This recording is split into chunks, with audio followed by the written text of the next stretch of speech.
Faith over fear has been my affirmation throughout this whole process. And thank you so much for joining me. Today I'm going to be giving you a health update and letting you know where we are at on my journey. And for those of you that watched my last video and had made comments, I cannot even begin to tell you how overwhelmed to tears I was to reading your comments and love and support, and I definitely believe that they were very helpful. And I just want to thank you so much from the bottom of my heart. It really means a lot. If you are new here, we usually talk about skincare and we talk about non-invasive, better aging solutions to keep our skin nice and healthy and looking beautiful. And actually on Sunday, I've got Comper Video, this new fabulous multifunctional device is going to be up. I've got it done. It is going out Sunday. It is scheduled. So I'm super excited to be able to share this with you. So subscribe. You're not going to want to miss that. If you missed my video last week, I will link it below. But basically, in a nutshell, I had a very large ovarian cyst that was growing inside of me. All of this happened very quickly, unexpected, no signs at all, no problems in that area ever. So it happened very, very suddenly. So it grew very large, and regardless of whether or not it was cancer or not, it needed to be removed. We did not know if it was cancer or not, and my surgery was scheduled October 24th, Christmas Eve. I was having surgery, and I was so very thankful that my doctor was willing to come in to do the surgery because it needed to come out right away. And after surgery, she had said to me, "Jodylynn, I am so glad that I was able to get in there, because if we waited any longer, it probably could have ruptured, which could have just obviously been a whole another nightmare to be dealing with." Thankfully, that is not the case. Before surgery, I was given a bunch of different options. So they were going to do the biopsy at that time during surgery. So based on if this happened, we were going to do this. If that happened, we were going to do this. So of course I was hoping for no cancer. And if there was no cancer, then they were going to go in and laparoscopically take out the cyst, and then they were going to do a full hysterectomy, which I was given an option to keep an ovary if they could do it. And I had, for me personally, my choice was to have a full hysterectomy because I didn't want to have to go through this again. However, if it was cancer, they were going to have to open up, and it would have been a more invasive surgery, and they would have to do a full hysterectomy, take out the tumor, and then they go in and do biopsies on all of your organs, and they do a lot of other lab tests to define the stage of the cancer. And that is a whole huge process. During this time before the surgery, I was very hopeful. I did not dwell on it. I did not think about this being cancer. I just focused 100% on getting healthy, telling myself this was temporary and that I was going to get through this no matter what. I reached out to a lot of family and friends, and you know that I reached out to you as well for prayers, because I definitely believe in the power of prayer. I came out of surgery and I heard the nurse say, "We are waiting on a bed for her, and she'll have clear liquids in the morning." That's when I knew.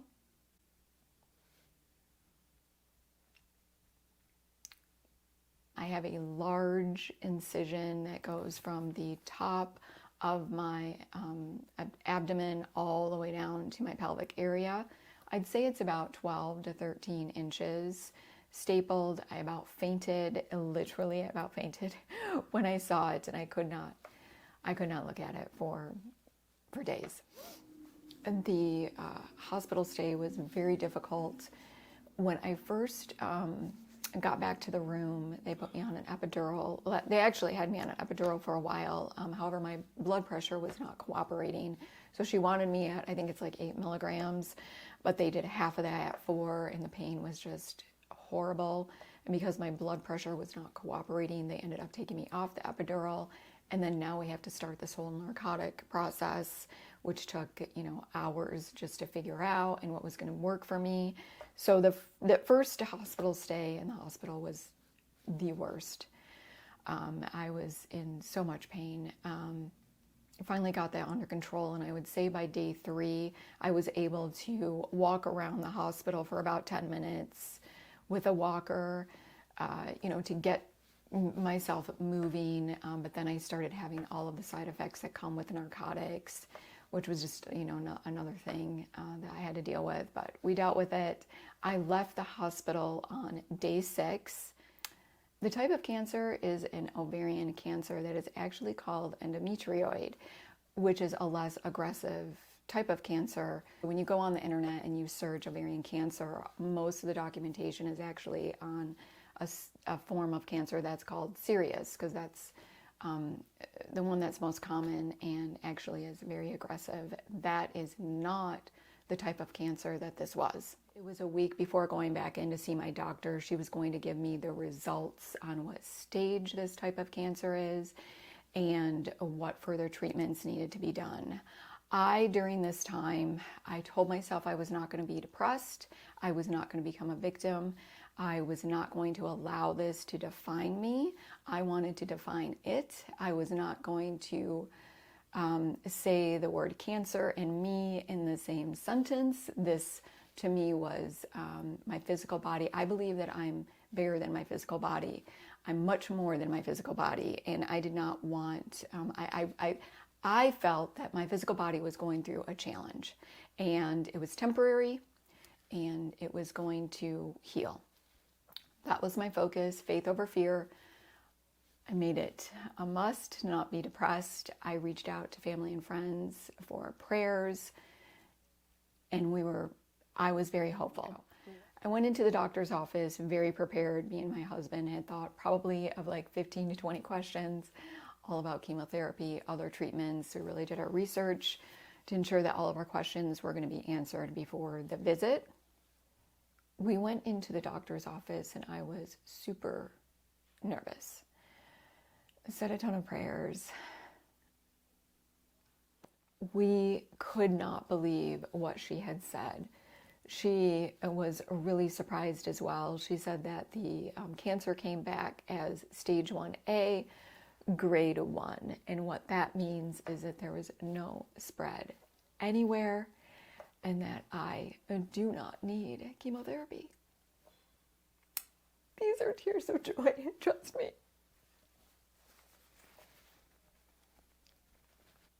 She said, the doctor had stated that that only happens in about 5% of ovarian cancer patients. So to say that I'm blessed is beyond anything. Me and my husband left the office in just tears, crying, joyful tears, hugging in the parking lot for quite a while. Had a whole cookie celebration because I haven't really been able to eat. Can't have any wine or anything yet, so none of that is happening. So we went out and bought like some really wonderful cookies and just, celebrated. And we're just so thankful. So no chemotherapy. I feel like I totally have my life back. I can't even tell you. I just feel like a big weight has been lifted off of my shoulders. I feel really excited about getting back into YouTube. I don't have to worry about, can I use this? Do I need to do this? Where am I going to go? Like, it's just, I am just so thankful. I have learned so much through this process. I can't even begin to tell you. Lots of self-reflection. And I'm telling you, 2022 is going to be that continuation of that process. So 2022 is going to be a year of triumph for me. And I feel like I've started it off wonderfully. The end of 2021, pretty dark.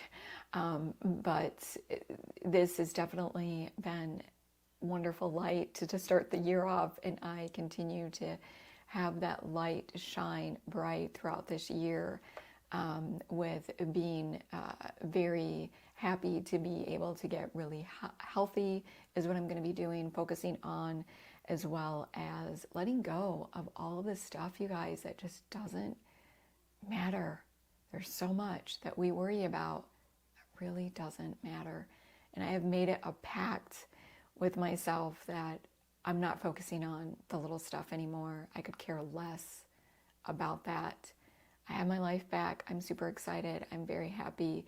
And I'm not fretting over little stuff. I don't stress anymore. So I told my husband, like, we don't stress about that. We don't stress about that. I'm just focusing on the positive, the good stuff. That is all that I want to do. And if a life challenge presents itself, I'm going to be just like I was during this process, positive, focus on, getting through this in the best possible way that I can, asking for prayers because I do believe it helps. I really am a firm believer in that. So I wanted to share that with you. And again, I really thank you so much for your thoughts and your prayers, because they've definitely, obviously have helped me in this situation. And I look forward to a wonderful 2022. I've got big plans, and I hope that you do too. So hopefully I see you tomorrow at my comfort video. Thank you so much for your support during this time. It's truly appreciated. Until next time.